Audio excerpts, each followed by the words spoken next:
Namaskar. I am Professor Sanjay K. Bhardwaj, School of International Studies, JNU. Thank you HRDC JNU for giving this opportunity. Today I am going to discuss nation and state building process in South Asia with a special reference to India, Pakistan and Bangladesh. Let me start my lecture. You can see the slide that the map I am showing you is this map is giving you the idea of nationality, ethnicity and communal divides within South Asian state. Then after seeing this map, you can see that there are hardly any political geographical boundaries in this subcontinent. However, this subcontinent was having sub-national identities, sub-ethnic identities and communal identities that led to creation of different states in South Asia. If you will see South Asian states, I would discuss that how the South Asia has been, the concept of South Asia has emerged. But if you will see that the South Asia or the nation and state building process is a process in South Asia, and this process is a process from civilizational spread to sovereign entity, or you can say from colonization to decolonization, or if you can also say from decolonization to democratization. If you try to understand, you see the geography of this region, this is part of common ecological organic system, though we are politically divided. But interestingly, you will see that the pre-partisan literature of any literature of India and the other and the other countries, you won't find that anywhere the word South Asia had been mentioned. Of course, Jawaharlal Nehru in his discovery of India has discussed about the Southern Asia, but the concept of Southern Asia was quite broader. But before 1947, you can say this region was either known as Bharatvarsha or Indian subcontinent or Jammu Diva, or you can say in the other literatures like Al-Hind or Hindustan, but South Asia word was not mentioned in any of the literature. Basically, this is a colonial concept that has been created by the Britishers, and later after Second World War, this was popularized or you can say advanced by the American State Department for the area studies to make a effective foreign policy for the America and to understand the world. They have divided South Asia, Southeast Asia, West Asia and Central Asia and all these countries. So, and after Second World War, we have also adopted this terminology time and again. Very interestingly, you will also find that while we are talking about the Indian subcontinent, you won't find that any Indian literature in a way. There were either Bengali literature, or there were Gujarati literature, or Marathi literature, or Malayali literature, and these all the literatures that had been generated about this subcontinent. But and on these literatures, you can trace that during the British period, that the visionary leaders, or you can say the people of this country, or writers of this country, or scholars of this country were fighting two fights altogether. One you can say within the society, and other against the colonial master. In the Indian society in colonial period was very rigid and was beset with social evils like the sati pratha, widow remarriage, caste system, and the socio-religious as well as the kind of hegemony created within the society, created inequalities in the society at different layers. And you can see that another way that we were fighting against the colonial masters for Azadi, or you can say for the freedom or for self-rule. And there number of leaders from Raja Ram Mohan Rai to Dayanand Saraswati to K.C. Sen, or you can say Ishwar Chand Vidyasagar, or Annie Besant, and later on Jyotiba Phule, Mahatma Gandhi, B.R. Ambedkar, all they were fighting against the colonial masters in one side, and within the evils within the society on other sides by different leaflets, by different poems or essays in different languages, and that was contributing to make India as a nation. Then you can see, let me come out and let me say few of the literatures that had been contributing in making the nation or fighting against the evil, like a Malayali writer Chandu Menon in his book Indu Lekha described about that fight of the Nair women against the gender biasness, or you can say that the suppression operations of the women. That Indu Lekha has categorically describing about how the women empowerment issues has come out in the front for the people. The other writers like Ishwar Gupta in Bengali, or you can say Adal Patram in Gujarati, or you can say that Gulwadi Venkatrao in Kannada, in his particularly that you can say Venkatrao in his novel Indira Bai that was written in 1889 had categorically talk about the widowhood, or you can say he had written about in support of the widow remarriage, all that. With these internal evils, that this novel also talks about the patriotism among the people, that how we are patriotic about the country. So you can see, and if you will see, you will explore the literatures against the colonial masters, then you can see that Bankim Chandra Chattopadhyay, who for the first time sought to bring the nation, or you can say sought to bring to national movement or the patriotism in his novel Anand Math in 1882. Later he was also this was also followed by Ishwar Chand Vidyasagar or Sri Aurobindo or Rabindranath Tagore and other people. They have talked about that. Particularly if we talk about Tagore has also in his novel Gora basically has talked about the Indian nationalism, Indian patriotism, and other social evils within the society has been highlighted by different literatures, and that they were basically they had been contributing making India as a nation.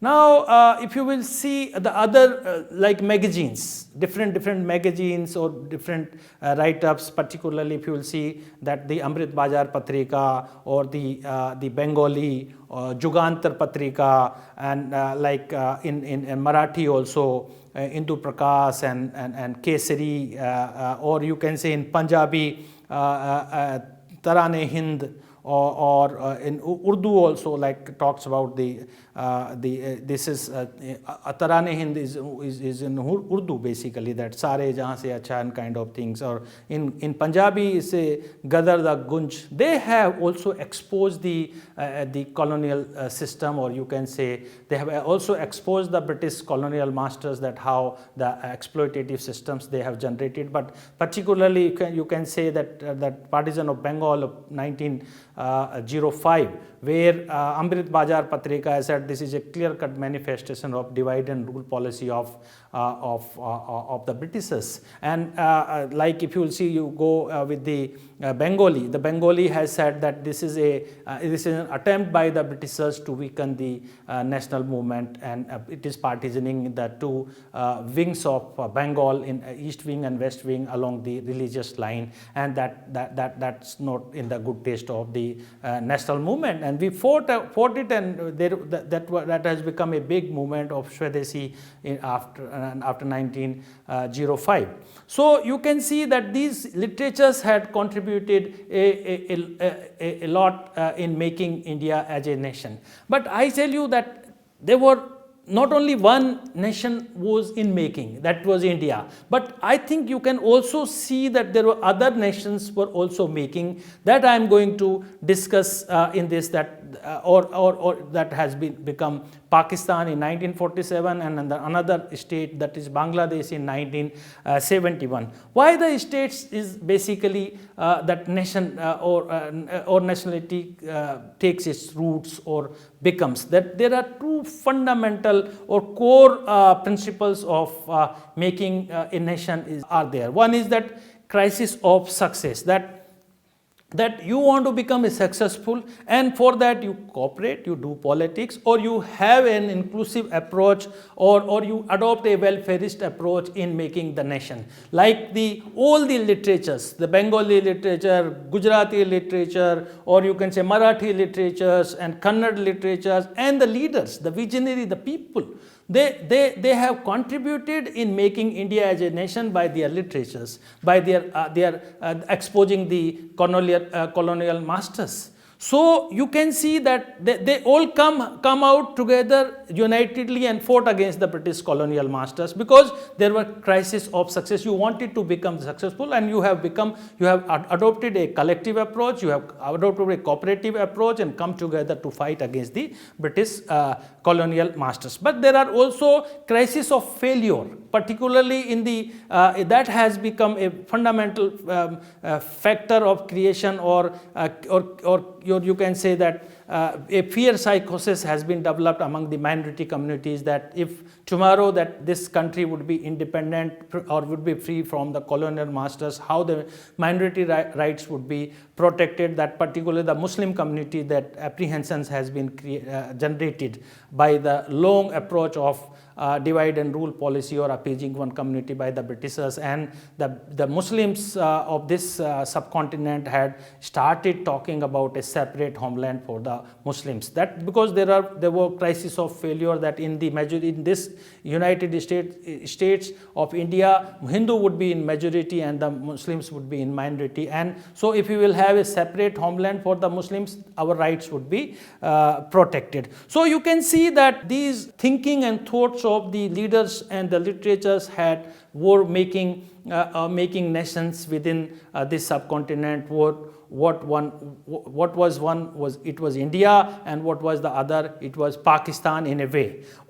If you will see what is the notion of nation, that is also very important aspects, that it is the notion of nation is a geographical notion. Particularly if you try to understand about India, where we have talked about the crisis of success, and that you talk about the inclusive notion of nation, and the nation is not along with the religious, lingual or ethnic lines, but religion is a collective efforts or collective identity of the people. There you had tried to make it either it's a geographical notion, or beyond, or you can say the advanced form is a psycho-cultural concepts that has been created. Basically, there are three fundamental criteria that has made India as a nation. That is, the nations are always imagined and socially constructed on the changing geographical space.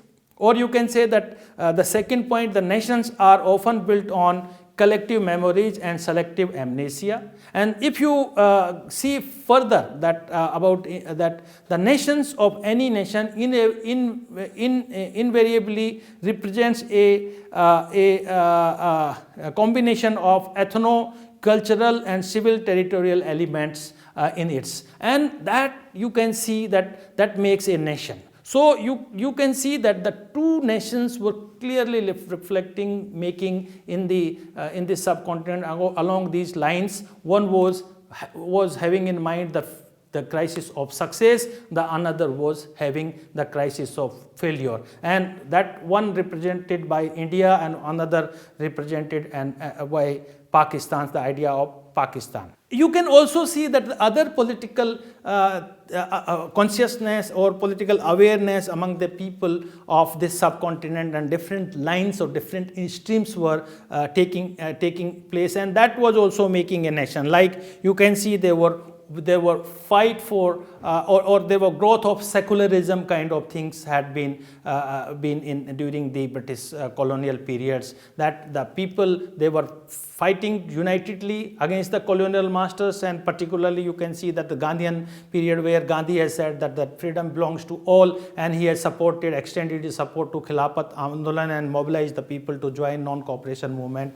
That was making India as a secular state, making the movement as a secular movement. Or you can say that other ideals like social justice, social change, or particularly if you see that the issue of gender equality and the women empowerment, that I have already talked about, different novels has been talked, but you can also explore from Raja Ram Mohan Rai to Dayanand Saraswati, where Raja Ram Mohan Rai talk about the widow remarries and or fought against the Sati Pratha, and that other you can see Arya Samaj or Dayanand Saraswati talked about the compulsory education for the women, for the girls till 4th class. That kind of issues or ideals or principles was making the nation, or that nation was based on equality or social justice, or you can say where the gender parity was also been one of the fundamentals. So this, you can see that 200 years of the history of the colonial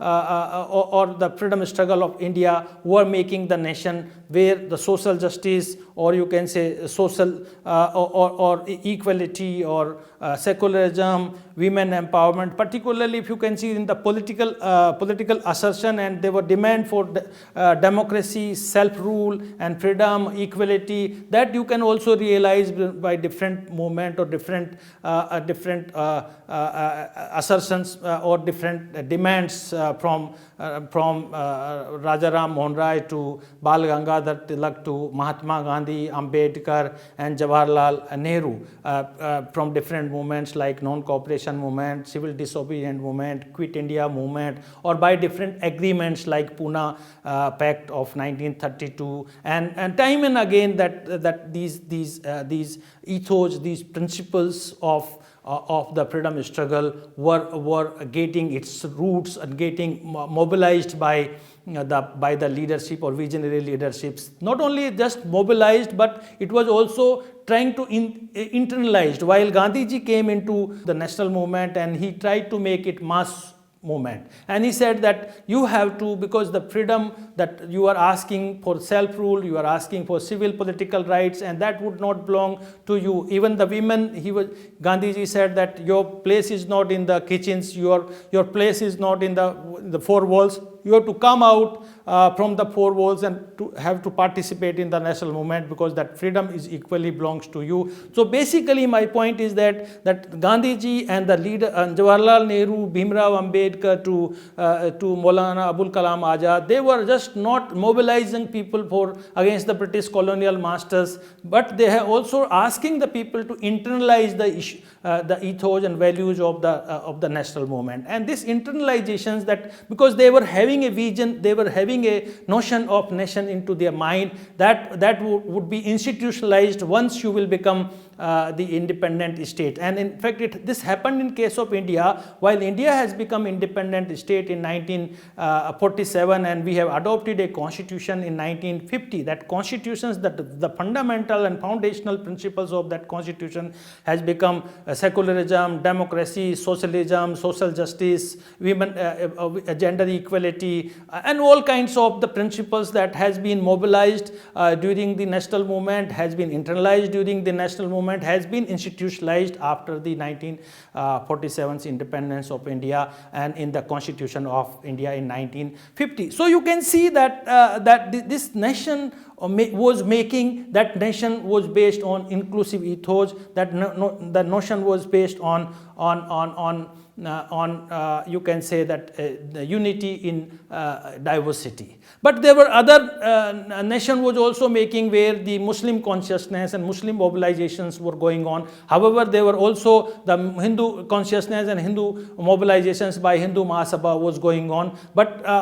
this was further complicated while Jinnah had started taking a different voice and different space or become the voice of the Muslims, particularly from Jinnah's 14th Formula program and later on 1930s and 40s. That I am going to discuss in detail about that, how Jinnah has mobilize the Muslim community in support of two nation theory to making making a independent state for the Muslims. But was that really a mobilized concept, or was the idea of Pakistan, what I say, was a flawed concept in a way, because I think there were more nations were making, not the two nations in the Jinnah's movement of two nation theory, what he had advanced over the time. If you will see the roots of the Jinnah, or you can say roots of the Muslim consciousness, that is quite reflected, particularly while the idea of the partition of Bengal had been plotted. And you can see that Karjan has given speeches in 1904 in Memon Singh, Dhaka and Chittagong and different places of East Bengal, where he has said, quote, that partisan would make Dhaka the center and possibly the capital of a new self-sufficing administration, which must give to the people of these districts by regions of their numerical strength and their support, or you can say their superior culture, the preponderating voice in the province so created, which would invest the Mohammedans in eastern Bengal with a unity which they have since the days of the old Musalman viceroy and kings. So it is clearly reflecting that Karjan's speech was reflecting that Muslims were on the superiority. They have been viceroys, they have been kings, and they have been ruling this land. And if the partisan would give them their place, their strength, while in East Bengal, or you can say that this Karjan's speech had given one kind of sense of territoriality among the Muslim community, or between the Hindu and Muslims, that was already there were class differences in East and West Bengal based in a way of Jamidari system, or particularly that has created a class division between the Hindu and Muslims. But what Karjan's speech, that Karjan has given a sense of territoriality, and that territoriality was along the religious line. And that was the first instance that you can see that how the Britishers has come out and dividing the Hindu and Muslims along the territorial lines and how they are mobilizing. And this has resulted in creation of Muslim League with in 1906. And that did not stop here. In 1909, that Britishers they have introduced separate electorate for the Muslim community of this subcontinent, and that has given a political consciousness, political understanding that how they have been distinct in their political and geographical entities, and that has given an idea of a distinct nation in this subcontinent. But very interestingly, if I would say that Jinnah, where he was talking about two nation theory, and there he talks about that Hindu and Muslims constitute two distinct nation. But and there he tried to make it like in a presidential address on 22nd March 1940, that one day, or you can say day before the Lahore resolutions that set forth in 1940, he has said that, or describing the two nation theory, that Hindu and Muslims as not simply two religious community, but two political nations who under no circumstances could merge and constitute a cohesive and united nation. Jinnah's two nation theory sharply dichotomized Hindu and Muslims as two separate and hostile nations. Thus, this Muslim nationalism was the antithesis of secularism, where what Mahatma Gandhi was talking. I would not go in detail that what type of Muslim states that Jinnah was asking. But I take you very interestingly that Jinnah was talking to distinct nations, or that never live, they have civilizational differences, they have cultural differences, or they cannot coexist. Or cannot be united altogether. But if you will see the different visionaries, particularly Muhammad Iqbal, Rahmat Ali, and Fazlul Haq was a popular leader of East Bengal that had made to represent the original Lahore resolutions in 1940. They were visioning more than one states, and they were not calculating. They had a different visions and different calculations while they were thinking and talking about the Muslim homelands in this subcontinent. I'll take you with original Lahore resolutions that was made to represent by Fazlul Haq, and he had talked that the areas in which the Muslims are numerically in majority, as in northwestern and eastern zone of India, should be grouped to be constitute independent states, in which the constituent units shall be autonomous and sovereign. Constituent units. So you can see that the original Lahore resolution is clearly talking about more than one states for the Muslims, co-religious states or independent states and units. So you can see that the idea what Jinnah was floating was not clear, and it was a flawed in a way, because before Jinnah and before Fazlul Haq, the two more visionary, particularly if you will say that Muhammad Iqbal's presidential address, All India Muslim League's presidential address in 1930 talks that I would like to see the Punjab, Northwest Frontier Province, Sindh, Baluchistan amalgamated into a single state, self-government within British Empire or without the British Empire.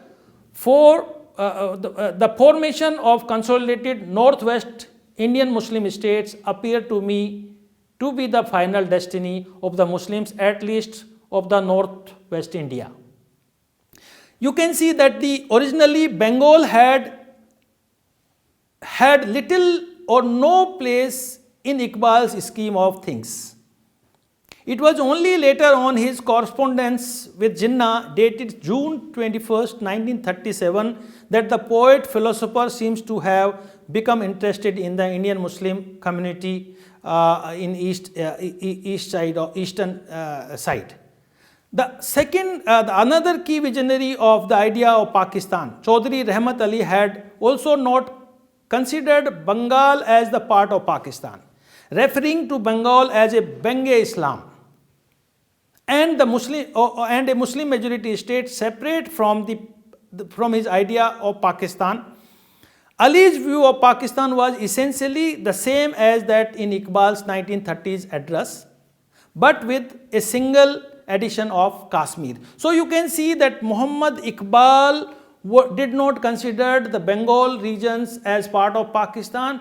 Rahmat Ali talks about the Benge-Islam and the Northwestern province, two distinct states, but Iqbal did not talk about Kashmir. Rahmat Ali has added a Kashmir into the idea of Pakistan, but you can see that this was a flawed idea where the original Lahore resolutions of 1940 is talking about independent states, means that Fazlul Haq was a popular leader of Bengal, was also not convinced what Jinnah wanted, a separate homeland for the Muslims, because Fazlul Haq was asking more than one states for the Muslims, one in the east side and one is in the western side of this subcontinent. So in nutshell, if you want to analyze the entire story that what I have discussed with you, basically the British India was partisan or division was based on two-nation theory. That has been, the boundaries has been demarcated by a Radcliffe Commission that has become a Radcliffe blunder in later on.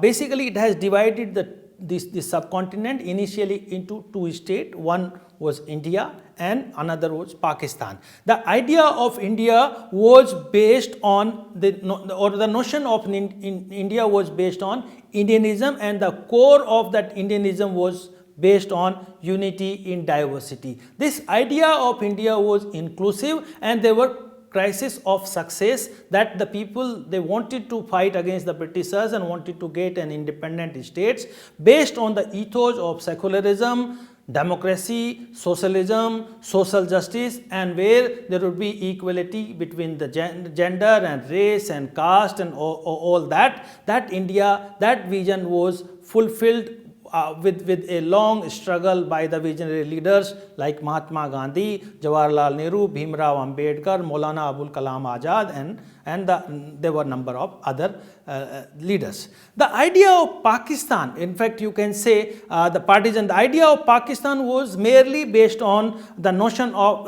or you can say the notion of nation was based on Islamic nationalism, or because the idea of Pakistan, the creation of Pakistan was based on two-nation theory. So you can say that the idea of Pakistan is based on two-nation theory, and the notion of nation is Islamic state or Islamic nationalism. However, there were debates in the post-independent period that the Pakistan was won for the Muslims or the Pakistan was won for the Islam, and that has created a dichotomy between the Muslims of this continent or in Pakistan. And while the Pakistan was won for the Muslims, that was not a problem. If the Pakistan is won for the Islam, that was not accepted by many, particularly while Urdu was imposed as the state language of Pakistan, was opposed by the Bengali people, that they said that we are first Bengali and then we are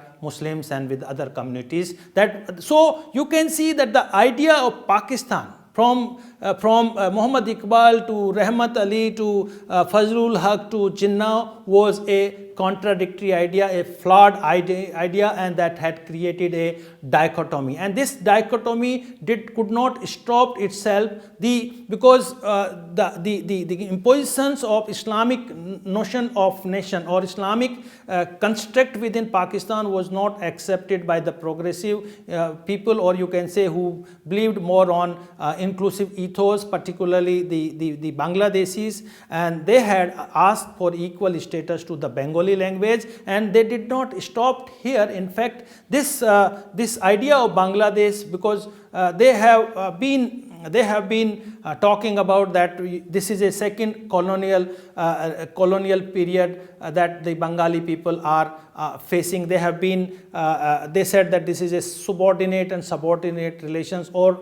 further they said there is one polity with two economies, and they have been exploited by the West Pakistani Punjabi coteries, Punjabi Muhajir coteries, and basically they had started asking more autonomy initially within Pakistan, but later on by 6-point formula, or you can say by asking an inclusive notion of nation that was, they have started their freedom struggle from 1952 to 1971, that was based on Bengali nationalism, socialism, or you can say secularism and democracy. And you know, these had become a core principles of the freedom struggle of Bangladesh that has finally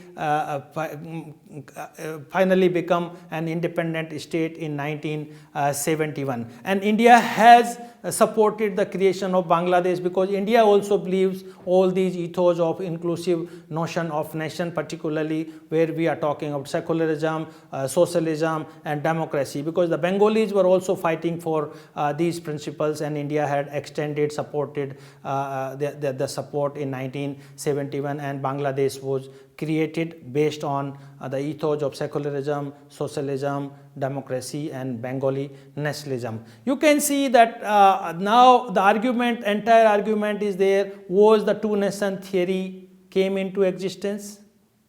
That is first question, where Devbandis has opposed, where 35 million Muslims has opposed the creation of Pakistan or creation or two-nation theory.